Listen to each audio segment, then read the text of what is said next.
They painted over my wall photos, every single one of them, without asking, without even the courtesy of a warning, as if those faces and moments, those decades of birthdays and graduations and Sunday mornings in the garden, were nothing more than clutter that could be rolled into oblivion with 2 coats of sage mist paint. I came back from the pharmacy one afternoon still fumbling with the zipper of my coat and the paper bag of my prescriptions, and the smell of fresh paint hit me before I even set foot in the hallway.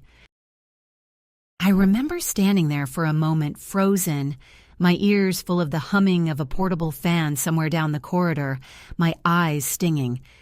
Not from the fumes, though they were strong enough, but from the sudden sight of my wall stripped bare, all the black frames gone, the nail holes patched, the old color buried under a smooth, glossy green that someone had the audacity to call neutral. It was as if the years I had lived, the people I had loved, and the faces I still talked to when no one was listening had been declared irrelevant, surplus to the requirements of my daughter's version of a home.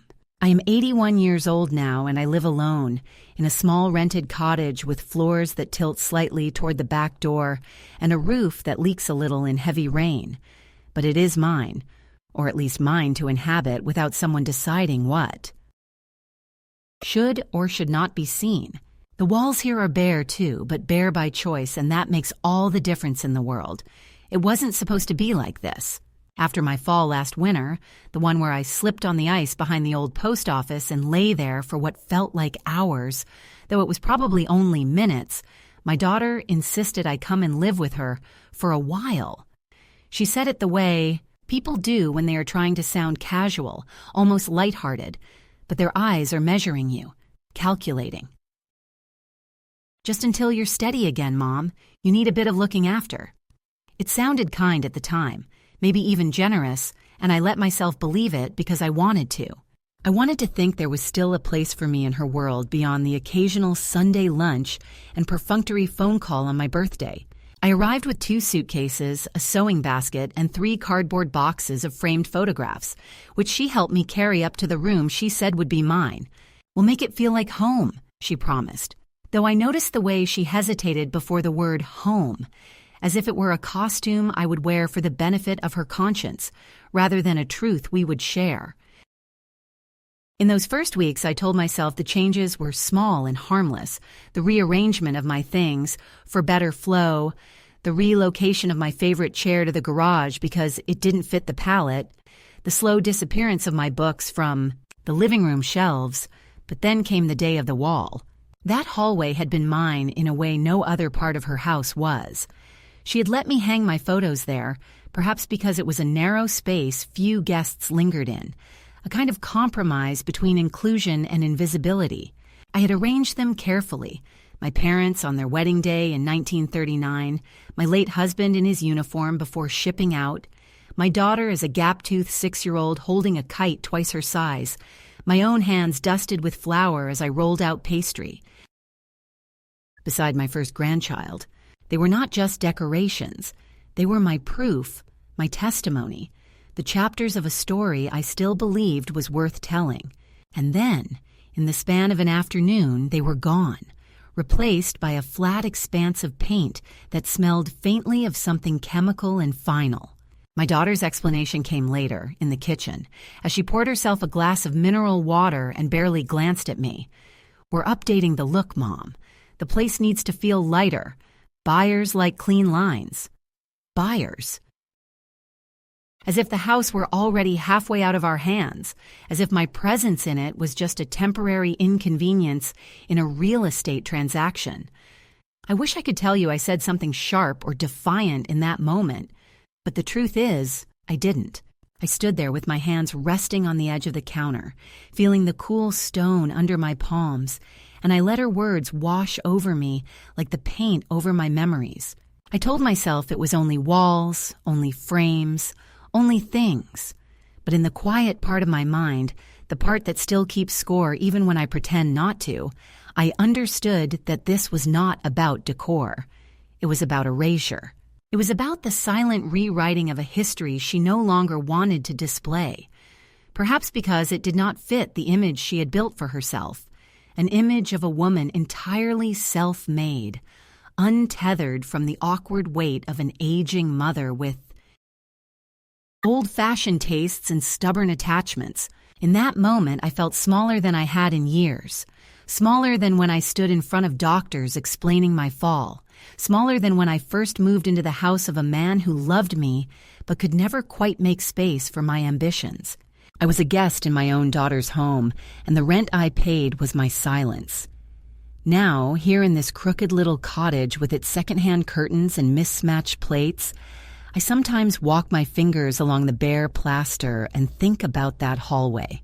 I think about the way the light used to catch on the glass of the frames in the late afternoon when the sun came in at just the right angle, and how it made each face glow for a few minutes before the shadows returned. I think about how, even on days when my legs hurt too much to go outside, I could walk that narrow stretch and feel accompanied by the people I had loved, by the moments that had shaped me. And I think about how quickly it can all be made to vanish when someone decides that your history is an eyesore. But here's the thing they never seem to understand. You can paint over the walls, but you can't paint over the person who remembers what was there. It was the afternoon when I truly understood that the life I had known, or at least the one I thought I had, was slipping through my fingers in a way no hand could grasp. That morning had started like many others since I had moved in with my daughter, a ritual of quiet coffees and the hum of the television in the background, the soft clatter of dishes from the kitchen where she busied herself with preparations I no longer had a role in. I sat in the faded armchair that had replaced my own at the edge of the living room, a chair chosen not for comfort but for style, with sharp edges and too little cushioning. I watched the way the sunlight moved through the window panes, casting long shadows across the floorboards that no longer creaked with the familiar rhythm I had come to associate with home. There was a strange stillness in the air, as if the house itself was holding its breath, waiting for something to happen that I did not yet understand. I went to the hallway to hang my coat, as I always did, but the wall that greeted me was unrecognizable. The smooth, painted surface was cold and alien, unblemished by the fingerprints and scuffs that had marked it for decades. I reached out to touch it, my fingers pressing lightly against the flat expanse, searching for a trace of the past. Maybe a tiny ridge where the old frames had hung, or a faint outline where the sun had bleached the wallpaper. But there was nothing. Not a single mark remained to tell the story of the life that had once thrived here. My heart tightened in my chest, a slow, aching squeeze that I could not shake. I turned back toward the kitchen where my daughter was moving among the cupboards with the efficiency of a woman who had everything planned and nothing to lose. "They're gone," I said quietly, the words barely more than a whisper. She paused, her hand stilling on a glass jar, and without looking at me, she replied, "We needed a fresh start, Mom. You understand, don't you? It's just paint. Walls can be painted over." Her voice was steady, calm, but there was an undercurrent of finality beneath it, a note I could not ignore. I nodded, though inside I was shaking, unsure if I was agreeing or surrendering. The day wore on like that, small moments of distance growing into a chasm that I was powerless to cross. I tried to bring up the photos again, the ones I had collected with care and nostalgia, each one a fragment of a life I had lived fully and fiercely, but my words were met with polite dismissal. "Those things belong to the past," she said once, "and the past doesn't sell houses." I watched her move through the house, orchestrating the placement of furniture, the selection of cushions and throws, each choice a statement that spoke louder than words. This was her domain now, and I was merely an accessory, a relic to be displayed or discarded at her discretion. The more I tried to find my place, the more I felt myself slipping into a role I had never auditioned for, that of the invisible woman, the faded presence in a picture that had been repainted without her consent. That evening, when the house was quiet and the world outside had softened into shadows, I sat alone in the dim light of my room and pulled out one of my old photo albums. I turned the pages slowly, tracing the images with a trembling finger. The wedding day of my parents, the first smile of my daughter, the baby steps of my grandchildren, all the faces that had been erased from the walls, now held between the fragile sheets of paper. I pressed my forehead against the album, feeling the weight of years pressing down on me, a sorrow so profound it was almost physical. How had I become a stranger in my own family? How had the people I loved most become the ones who painted over my memories, who brushed me aside like dust on a forgotten shelf? The answer came, unbidden and cold. They no longer needed me. Not really. They had created a new narrative, one that did not include the messy, inconvenient woman I had become. I was excess, a complication in their carefully curated lives. The realization settled like a shadow across my chest, heavy and unyielding. I wanted to scream, to demand my place back, but my voice was swallowed by the walls that had swallowed my photos. Instead, I sat in silence, the quietest kind of violence pressing against my ribs. Days passed, each one a repetition of the last. The paint on the walls dried and hardened, sealing away the past, and with it, a part of my spirit. I found myself retreating further into the corners of the house, avoiding the living room where the echoes of absent pictures haunted the empty spaces. I began to sleep less, waking in the early hours with the sting of loss fresh on my skin, the cold ache of being forgotten a constant companion. One afternoon, as I was folding laundry in the small utility room, my daughter entered with a folder of papers and a tone that was disturbingly light. "I've spoken to a lawyer," she said. "We're just making sure everything's in order. You understand how important it is to have these things handled properly at your age." The words cut sharper than any knife. Handled properly, as if I were a fragile object to be boxed up and stored away, not a woman still capable of choice, of thought, of resistance. I looked at her then, really looked at her, and saw not the daughter I had raised, but a stranger wielding authority I had never granted. "I'm not ready," I said softly, though the tremor in my voice betrayed me. She smiled then, a smile that did not reach her eyes. "You don't have to be," she said. "That's why we're doing it for you." The days that followed were a blur of visits from strangers in suits and polite questions, forms to sign and medical appointments scheduled without my input.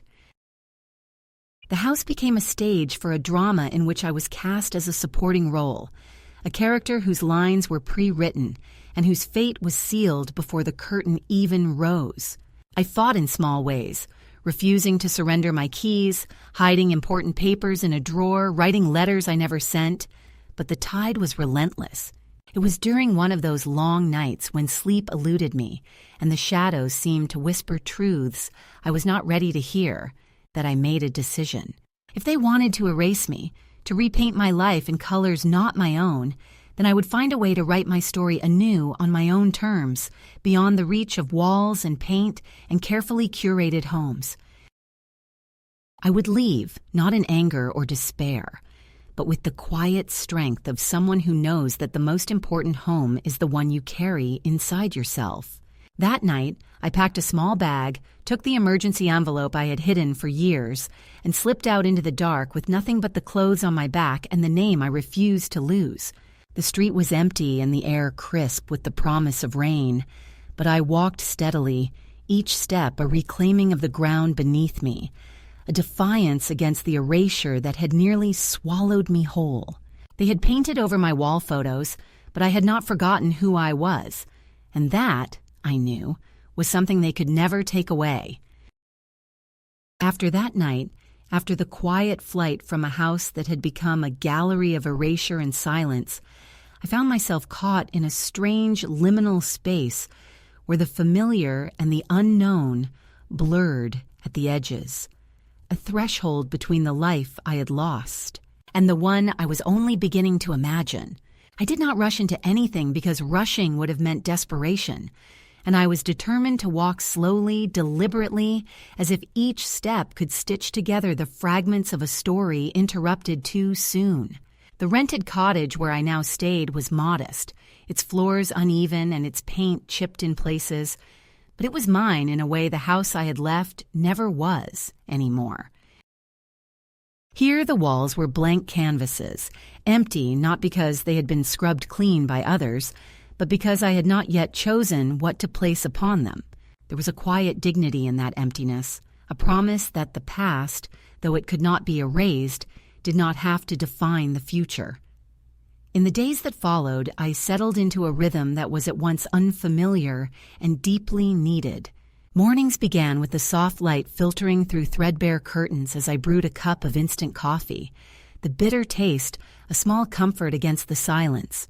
I walked slowly through the nearby streets, the sidewalks cracked and worn like the lines on my own hands, and the scent of rain and earth mingled in the air, grounding me in the present. Sometimes I paused by a faded brick wall covered in peeling posters, fragments of other people's stories layered over each other, and I thought about how lives, like walls, were patched and repainted, sometimes leaving traces beneath the surface that only the patient eye could see. But the quiet was deceptive. Beneath it, currents of change stirred, and with each passing day, the loss I had felt so sharply began to morph into something else, a fragile, tentative form of resolve. The things I had left behind, the painted walls, the erased photos, the whispered conversations about downsizing and redecorating, had attempted to erase not only my past, but the very fact of my existence as someone who mattered. Yet here I was, alive and breathing, a woman who remembered every line, every laugh, every tear that those vanished images had once held. I was no longer willing to be a ghost in my own life. I started small. I unpacked the boxes I had brought, carefully folding each item and placing it in drawers and shelves that no one else's hands had touched.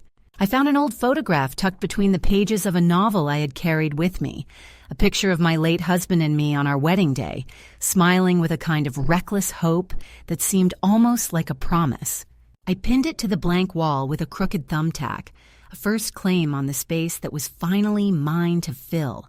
It was not much, but it was enough to remind me that I had a right to remember. From there I began to rebuild, not just a home, but a sense of self.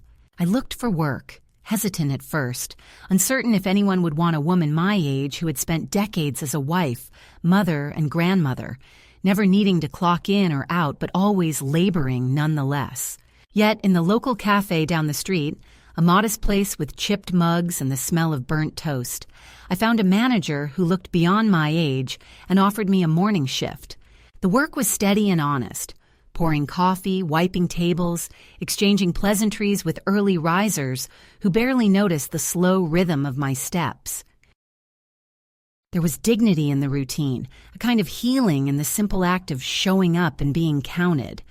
With that first paycheck, small as it was, I did something that felt radical. I bought a coat. It was a navy wool coat with a subtle herringbone pattern, not new but well made and warm, the kind of coat that holds you close against the cold and tells the world you have not given up. When I slipped it on and buttoned it at the neck, I looked in the mirror and saw not the woman who had been painted over and left behind, but someone who was still here, still standing, still capable of choosing her own shape. The coat became a talisman, a symbol of the slow reclaiming of a life I had once taken for granted. But the past was not silent.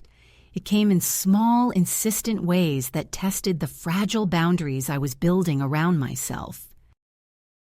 Letters arrived, unsigned or in the familiar hand of my grandson Kieran, who had been the only one to reach out with genuine concern. His words were a balm and a reminder. He remembered me as I was, not as I had been erased. Yet other messages were less kind. My daughter's calls were sporadic, clipped, and often tinged with impatience, as if my presence was an inconvenience she tolerated rather than a relationship she valued. Once, when I answered the phone, her voice was sharp and she warned me about making a scene and disrupting the family peace. The phrase echoed in my mind, a cruel irony considering how much peace I had sacrificed to keep the family together all these years. One afternoon, as I was walking home from the cafe, I noticed a real estate flyer posted on a lamppost. It showed the house I had left, now freshly painted and staged to perfection, with smiling faces and empty walls. The description boasted of modern updates and a fresh, clean aesthetic, but made no mention of the woman who had once filled its rooms with laughter and life.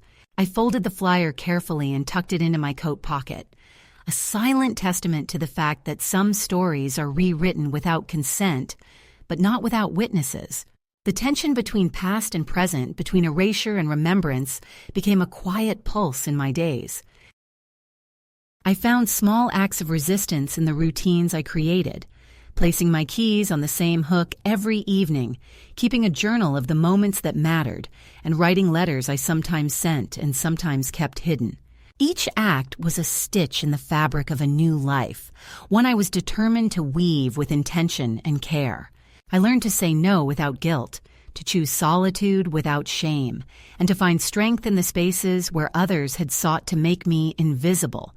And yet, even as I built this new life, I was aware of the fragile nature of what I was creating. The threat of being swallowed again by the tides of family expectation and societal disregard lingered like a shadow just beyond the edge of the day. I knew that to survive, I would need not only courage, but also patience and a steady heart. The painted-over walls of my past had been a warning and a lesson. No one gives up their power willingly, but neither do they surrender it without a fight. In the quiet moments before sleep, when the house was still and the world seemed to hold its breath, I would run my fingers over the edges of the photographs I had reclaimed and whisper my own name, a reminder, a promise. I was still here. I was still myself, and I would not be painted over again. There was a moment, sometime in the middle of that slow, tentative life I was piecing together, when I realized that I was no longer merely surviving, but beginning to breathe again in a way I had not thought possible. It was not a sudden awakening or a dramatic shift, but a quiet, almost imperceptible change that crept into the edges of my days like the first light through a cracked window. The small cottage where I had made my refuge was no longer just a shelter from the past. It was becoming a place where I could begin to reclaim my story, not as a fragment of someone else's narrative, but as the author of my own. It was during one of those long mornings when the rain tapped softly against the pane that I first dared to pick up a paintbrush and make a mark of my own on the blank walls that surrounded me. I had spent years watching my life be painted over, layer upon layer of other people's choices, decisions made in my name but never with my consent. The walls that once held photographs of people I loved, memories I cherished, had been scrubbed clean, wiped bare as if to erase not only images, but the very essence of who I was. But here, in this small space that no one else visited or judged, I found the courage to reclaim a fragment of my identity in a way that was both simple and profound. With trembling hands, I dipped the brush into a pot of deep blue paint and drew my name across a wide wooden plank I found in the shed behind the cottage. Marinette Louise, my full name, painted in bold, uneven strokes that refused to be quiet or modest. The act was more than just putting letters on wood. It was a declaration, a boundary set against erasure and invisibility.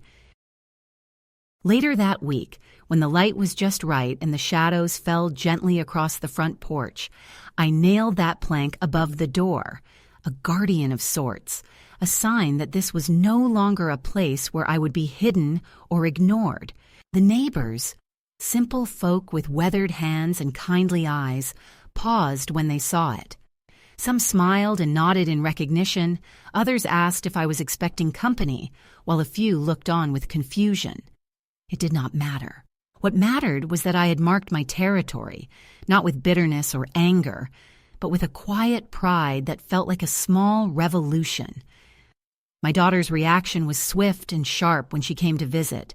She stood on the porch, her arms crossed, lips pressed into a thin line.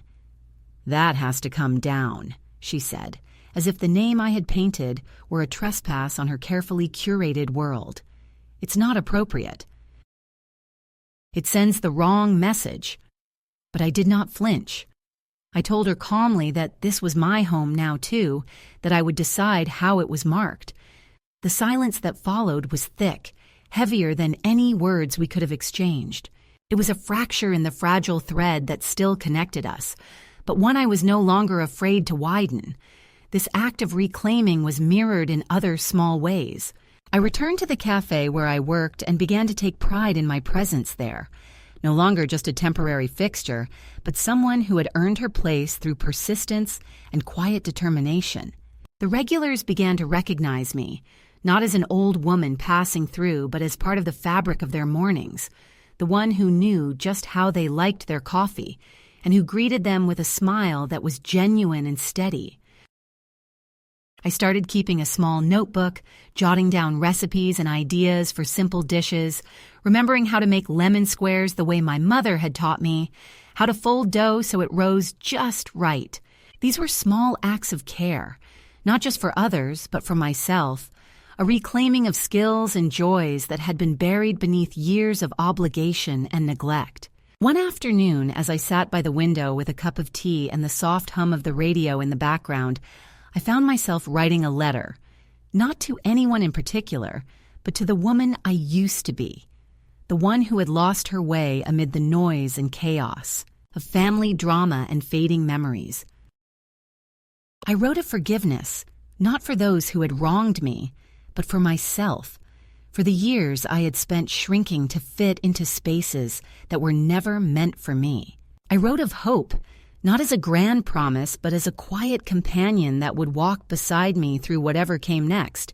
And as I folded the letter and tucked it into my dresser drawer, I felt a lightness I had not known in a long time, a sense that I was finally beginning to inhabit the space between past and future with intention and grace. Of course, the journey was not without its challenges. The past would not simply recede like a tide at my command. There were moments when the weight of loneliness pressed down, when the silence of the cottage felt too vast, and the absence of family, though chosen, was sharp and aching. There were days when I doubted my own strength, when the memories of painted-over walls haunted the edges of my mind like ghosts that refused to be exorcised. But even in those moments, I reminded myself that healing is not a straight line, that the path to reclaiming one's life is marked by detours and pauses as much as by forward steps. I found solace in new friendships, too, simple connections forged over shared meals and conversations that did not require explanation or apology. Joyce, my landlord and sometime confidant, was a woman of few words but deep understanding, the kind of person who knew the value of silence and the strength of a well-timed cup of coffee. Together, we navigated the rhythms of our small community, finding moments of joy in the mundane and laughter in the unexpected. It was a reminder that even as the walls around me changed, the human connections that give life meaning could be rebuilt, brick by brick, heart by heart. The day I realized I was no longer just marking time, but living, it was a quiet one. I was standing in front of the window, watching the wind stir the leaves outside, the sky a soft gray that promised rain but held back for just a little longer. I reached up and touched the wooden plank above the door, my name written there in deep blue, and I smiled to myself, a slow, steady smile that carried with it the weight of everything I had lost and the lightness of everything I had yet to find. I was no longer painted over. I was painting myself back in, stroke by deliberate stroke, a work in progress that would never be finished but would always be true. The past, as it often does, returned not with the force of a tempest, but like a slow and steady tide, pressing against the fragile boundaries I had spent months constructing around my new life. It came in letters, in visits, in the quiet weight of memories I could no longer ignore, even if I wanted to. My grandson Kieran was the first to reach out, his handwriting familiar and hesitant, filled with concern and a yearning I hadn't realized I still craved. His letters were small islands of warmth in a sea of coldness, reminders that not all ties had been severed, that even in the distance, some bonds remained intact. Yet alongside his words came others, sharper, colder. Letters from my daughter and son-in-law, veiled threats dressed as offers of reconciliation, reminders of obligations and expectations I had long since abandoned. It was during one of those early autumn afternoons when the leaves had turned fiery reds and golds and the air carried the crisp promise of coming winter that my daughter appeared at the cafe where I worked. I had not seen her in months, not since the day she had demanded the removal of the painted plank above my door, that quiet declaration of my presence she had tried to erase as easily as she had erased my photographs. She stood by the entrance, the picture of control and carefully rehearsed concern, her eyes scanning the room as if seeking approval from strangers rather than family. I poured her a cup of coffee, black and strong, the way she always took it when she visited, and set it before her without a word. "You should come home, Mom," she said, voice low and urgent, the tone of someone delivering a verdict rather than an invitation. "We're worried about you. Kieran is worried." "You can't keep running away like this." Her words hung between us, heavy and sharp, but I met her gaze steadily. "I'm not running," I replied. "I'm choosing." She shook her head, a faint tremor betraying the calm she tried to project. "You don't understand what's at stake. We can help you, but you have to let us. You're not well enough to live alone." It was the familiar refrain, the tired script repeated in doctors' offices and legal meetings, a narrative that painted me as fragile, incapable, in need of guardianship. But I was tired of being cast as a patient or a problem to be solved. I was a woman who had built a new life on the ashes of the old, who had reclaimed her name and her space. "I'm stronger than you think," I said quietly, "and I'm not the person you think I am." Her eyes flickered with something I couldn't name, a mixture of frustration, fear, and perhaps a glimmer of understanding. She pressed an envelope into my hands. "This is for Kieran. It's all he's asked for. You don't have to respond, but at least take it." I unfolded the letter inside, the neat handwriting unmistakably his, filled with words of longing and cautious hope. He remembered me as I was, not as they had tried to rewrite me. That evening I read his words by the light of a single lamp, the silence around me punctuated only by the soft rustling of the paper. It was a fragile thread stretched across a gulf of years and misunderstandings, but it was a thread nonetheless. Yet the calm was shattered shortly after, when a man in a dark suit and polished shoes appeared at the cafe one morning, introducing himself as a representative for my daughter and son-in-law. His manner was polite but firm, a legal instrument wielded with the precision of a scalpel. He spoke of concerns for my safety, of the necessity of arranging care and protecting assets. The words were familiar, rehearsed, the language of power cloaked in kindness. I listened without interruption, then folded my apron and set it on the counter. "Tell them," I said, voice steady despite the storm raging inside me, "that I am not their project or their possession. There are no decisions to be made without me." The lawyer's eyes flickered with surprise, perhaps annoyance, but he nodded and left, leaving behind a silence that was louder than any confrontation. The threat was clear, though unspoken. The fight was not over, and the battle lines were drawn not only over property or possessions, but over my very autonomy. I was reminded painfully that reclaiming one's life after decades of invisibility is a journey marked by constant vigilance, by the need to defend not just space, but the right to exist on one's own terms. In the weeks that followed, I received more letters, formal notices, legal documents, and occasional notes from family members trying to bridge the growing divide. The local newspaper ran a story on my disappearance, painted in tones of concern and mystery, quoting my daughter's pleas for my return and her fears for my well-being. The article was accompanied by an old photograph of me, smiling in a garden at a family gathering years before, a frozen image that seemed to mock the reality of my current struggle.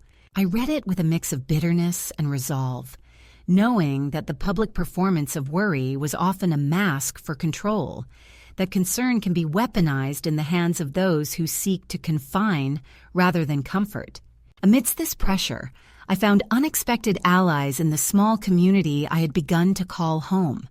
Joyce, my landlord, offered quiet support, a steady presence in the swirling storm. Heather, the cafe manager, gave me extra shifts without question, her simple acts of kindness a balm to the bruised spirit. And then there was Arthur, a widower who came in each morning with his newspaper and a gentle smile, the kind of man who listened without judgment and spoke with the wisdom of someone who had seen life's relentless tides. Our conversations, often about birds or the weather, became a refuge, a reminder that connection can be found even in the unlikeliest of places. One afternoon, as Arthur handed me a small, hand-painted magnet shaped like a birdhouse, he said quietly, "Sometimes the smallest things remind us who we are." I tucked it into my coat pocket, a talisman against the encroaching shadows. It was in these moments, surrounded by the ordinary kindness of strangers and the simple rituals of daily life, that I found the strength to hold my ground, to refuse to be swept away by the currents of family expectations and societal pressures. But the past was relentless. One evening, my daughter appeared unannounced at the cottage, her expression guarded, her words measured. She did not ask to come in but stood on the porch, the wind tugging at her scarf. "We want to help," she said. "We want to find a way back." I looked at her, at the woman who had once been my child and now seemed a stranger shaped by fear and frustration. "Help is only welcome when it respects the one it is meant for," I said. "I am here, not lost, not broken, but living. If you want me in your life, meet me where I am." The days stretched on, a delicate dance of distance and tentative outreach. I wrote letters, not always sent, expressing truths that had long been buried beneath layers of silence and pain. I met with lawyers to assert my rights, to ensure that my choices would be respected, to carve out a space where my voice could be heard. The fight was exhausting, often lonely, but it was mine, and in owning it, I reclaimed a power I had forgotten I possessed. One night, as the rain fell softly against the window panes and the cottage was filled with the warm glow of a single lamp, I sat with a pen in my hand and wrote a letter, not to my daughter, not to the lawyer, but to the woman I was becoming. I wrote of resilience, of the courage to say no, of the freedom found in claiming one's own life. I folded the letter carefully and placed it in a drawer, a promise to myself that whatever came next, I would stand firm, painted not over, but painted back in, stroke by determined stroke. The moment I decided to write that final letter, it was not born from anger or bitterness, but from a place of quiet, resolute clarity that had taken months to arrive at, a stillness amid the storm that no longer begged for attention but demanded respect. I sat at the small kitchen table in my rented cottage, the same one that had become my sanctuary and my battleground, the soft light from the single lamp casting long shadows across the scattered papers, and the half-empty cup of tea that had gone, cold beside me. The pen moved slowly in my hand as I composed words I had rehearsed countless times in my mind, but had never dared to speak aloud. To my daughter, Lisa, I wrote only a few lines, 3 sentences that cut through years of silence and displacement, a clear boundary drawn in ink that said everything and nothing all at once. I know what you did. I know what you didn't say. I'm not angry. I'm not coming back. The letter was not a plea, nor a demand, but a quiet declaration of independence that echoed louder than any shouted argument could have. Sending that letter felt like sealing a door behind me, a door I would not open again for them, not on their terms, nor on mine until I was ready, if ever. It was an act of finality that released me from the tangled web of expectation and obligation that had ensnared me for decades. I mailed it with a stamp adorned by a simple bird in flight, a finch, the kind I had come to love for its unyielding song even in the coldest seasons. I walked to the post office that morning with a calm I had not known in years, the crisp air filling my lungs as if with new life. There was no turning back, and for the first time, I welcomed that. In the days that followed, the silence from their side was deafening, yet I did not miss the calls or the messages that came before, with their subtle accusations and veiled apologies. I was free from the performance of concern, the manipulation wrapped in smiles, and "we just want what's best for you." My new life had become a tapestry woven from small victories and quiet moments of grace, each thread a testament to the woman who refused to be erased. I continued to work at the cafe, the rhythm of the morning steady and grounding. Heather, the manager, surprised me one day with a new apron she had found in a clearance bin, deep green with the words stitched in gentle script. "Not your grandma's kitchen." I laughed aloud, the sound ringing clear and true, a bell tolling the end of an era and the beginning of another. Then there was the day Lisa showed up unexpectedly at the cafe, her expression unreadable beneath the soft drizzle that had begun to fall outside. Heather spotted her first, a woman in a tailored coat standing stiffly by the pastry display, pretending to read the chalkboard menu but waiting for something I could not name. I did not approach her. Instead, I finished my shift, counting tips with steady hands before walking home in the fading afternoon light. The sidewalk shimmered with leftover rain, and the coat I wore held the warmth of movement and choice. Lisa did not enter, only lingered for a moment before turning away, her retreat a silent acknowledgement of the boundary I had drawn so firmly. That evening, sitting on the porch with Joyce wrapped in an old quilt, watching the moon rise over the quiet street, I felt the weight of everything I had endured and the strength I had reclaimed. Joyce, with her blunt wisdom and steady presence, simply said, "You know they're going to show up, right?" I nodded, knowing she was right, that the past has a way of sniffing you out just when you think you've left it behind. But I was no longer afraid. This time, I would meet them on my own terms, or not at all. The final cut came when the lawyer representing Adam and Lisa stepped through the cafe door, his presence a reminder that the fight was not yet over. He spoke with practiced civility, outlining their concerns and intentions, suggesting next steps they thought prudent for my well-being and financial security. But I was no longer the quiet woman who nodded politely and swallowed her protests. I folded my apron neatly, placed it on the counter, and looked him in the eye. "Tell Adam and Lisa I am not a pet to be managed or a problem to be solved. There are no next steps unless I take them. I am of sound mind, living in a safe environment, and I will not be moved without my consent." His polite smile faltered, and for a moment I saw a flicker of respect behind the professional mask. In the days that followed, the edges of that confrontation softened into the steady glow of a life finally settled. I wrote one last letter to that lawyer, brief and firm. To whom it may concern, there is no cause for further legal contact. I have retained local counsel. Any further attempts under the guise of concern will be considered harassment. Signed and mailed, it was the final stroke on a canvas, long painted with struggle and resilience. At the cafe, the rhythm of my days settled into a gentle certainty. Arthur came by each morning, his cane tapping softly on the floor, and we shared quiet moments over tea instead of coffee. The change, a small concession to age and comfort. "You look lighter," he said one day, and I smiled, thinking of the letters, the boundaries, the new life I had built piece by piece. "I wrote a letter," I told him. "The last one." He nodded, as if understanding that sometimes the most powerful words are those spoken in silence or sent without expectation of reply. That night, standing in the doorway of my little cottage, the house filled with the warm aroma of garlic and simmering sauce, I felt a peace that had been elusive for so long. Franklin, the cat who had claimed me as much as I had claimed this space, rubbed against my legs, and Joyce, ever the steady companion, smiled from the kitchen.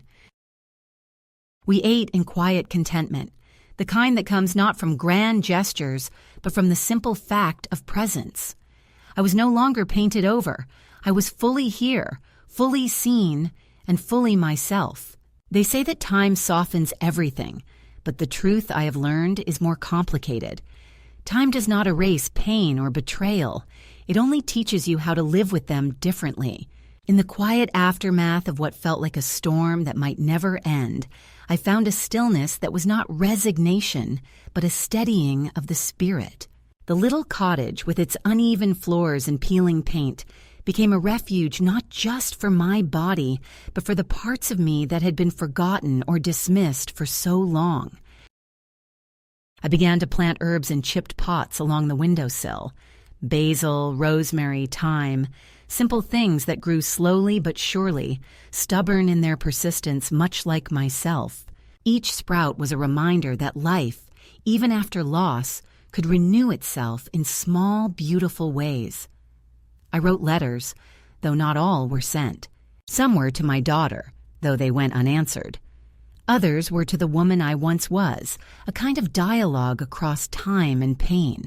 The act of writing became a ritual, a way to hold on to my voice when it felt like the world was trying to steal it away. In those letters, I told myself that I was enough, that my memories were valid, that my presence mattered, that the name I had painted above my door was not just letters on wood, but a proclamation of existence.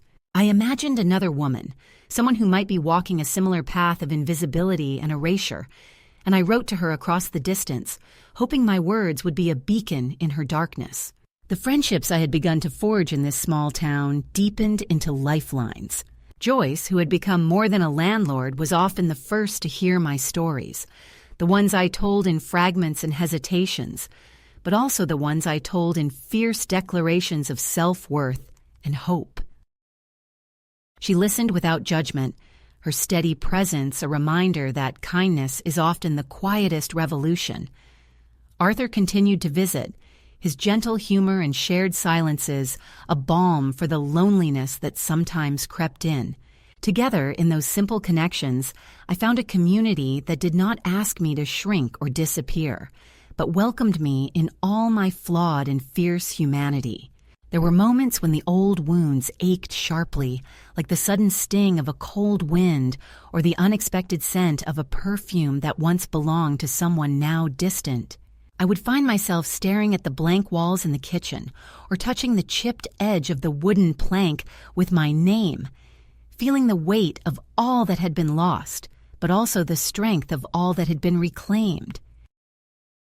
I learned that healing is not about forgetting or erasing, but about making peace with the fractured pieces of a life lived fully, with all its imperfections and scars. One afternoon, as I sat on the porch watching the sunlight dance through the leaves, I thought about the women I had known in my lifetime, the mothers, the daughters, the grandmothers, who had been silenced or sidelined, whose stories had been painted over like the walls of my former home. I thought about the power in speaking truth, in reclaiming space, in insisting on being seen. My letter to that unknown woman was a promise and a challenge, that even when the world tries to erase you, you can paint yourself back in, one deliberate stroke at a time. As the seasons changed, bringing new colors and new rhythms, I felt the quiet blossoming of something I had feared lost forever: hope. Not the flashy, blinding kind, but a gentle, persistent light that warmed from within and guided me forward. I knew the past would always be part of me, but it no longer controlled me. I was free to write the next chapters of my life with a steady hand and an open heart. And so I live now in this small cottage, surrounded by growing herbs, the faint scent of old wood and fresh paint mingling in the air, the soft presence of friends, and a cat who keeps me company. I'm no longer a shadow on someone else's walls, but a woman who has reclaimed her name, her story, and her dignity. To any woman who feels erased or unseen, I say this: you are here. You are enough. Paint your name boldly. Make your mark. The world may try to cover it up, but your story will always find a way to shine through.